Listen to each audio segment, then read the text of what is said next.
So today I was reflecting on habits, and I just started thinking about how I was like preparing fruits and vegetables today for juicing for the kids. It occurred to me that sometimes habits that I have implemented from the past just become so routine and second nature. I often forget the why behind it. And then if you start forgetting the why, it's easy to start letting those good habits kind of slip away. I used to have a very strong why behind fruits and vegetables for different reasons at different times in my life. Like in my earlier years, my why for fruits and vegetables was kind of like, well, if I want to stay skinny, then I can eat as many fruits and vegetables as I want while still enjoying the concept of eating. I know it sounds crazy, but yeah, I struggled with weight and that sort of thing in the past. And because of like that why, the more fruits and vegetables I ate because I allowed myself to, the more I really realized how much better I am feeling and looking and whatnot. So to an extent though, because then I started getting too skinny and I think that just took over mentally, and that's no good when that happens. But as I grew older and kind of understood more about the science behind antioxidants and health and nutrition, then it wasn't like a vanity point. It was more just an overall holistic, healthy point. Plus the fact that now I do like the taste of veggies. Like, they're good. I think it's easy to just grab something that's quick and easy that may not be fruits and veggies. It's just the American thing to do because we don't always put fruits and veggies first. I think you know what I mean. Regardless, today I realized I want to get back to my why. I know it sounds weird. Like, I love the taste. I love the way they make me feel, all of that. But they start to not feel as good when I'm not appreciating what they do and the why behind it in the first place. So, for example, when I'm juicing, like just now I was juicing and I had all these oranges just like spill out of the bag onto the floor, lemons all over the counter. Some are getting old. I don't know if they're all going to be good or not when I start cutting them all up. And then that's going to be annoying because then I'm going to realize how much I'm going to have to compost and throw away because I didn't get to them in time. And it shouldn't be stressful.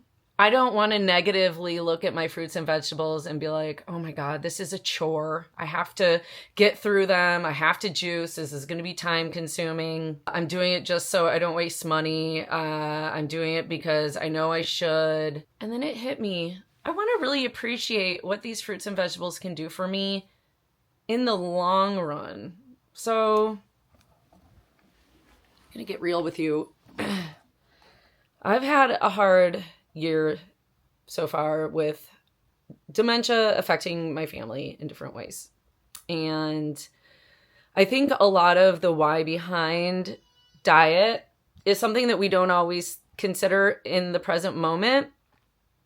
And then when it is to the point where you are losing your memory and you are having health issues, it's hard to look back at this time, and be like, oh, well, if I just ate more fruits and veggies, and if I just did this with my diet and that with my lifestyle and this and that, like you never really get, I feel like you never really get to that point once you are the point where it's like you're struggling.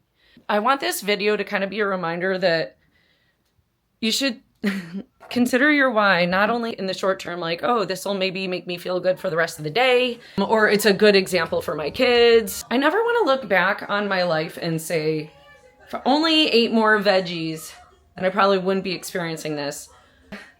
I've got these fruits, and I'm not going to look at it as a chore today. I'm going to look at it as how it's going to boost my brain, how it's going to make me look youthful and make me think sharper thoughts and feel like I can handle all the stressors of raising a family, sandwich generation, like starting to care more for my mom while caring for the kids, maybe I'm making this video also because it is kind of that time of year where we're all going to sit down at the table. Well, hopefully a good chunk of us are going to be coming together for Thanksgiving, where there's going to be a lot of options. I mean, I always feared this time of year when I was struggling with weight and whatnot, because it's just like so much coming at you and so many, like, I mean, I used to put a why behind every single thing to the point where it was like, it took over my brain.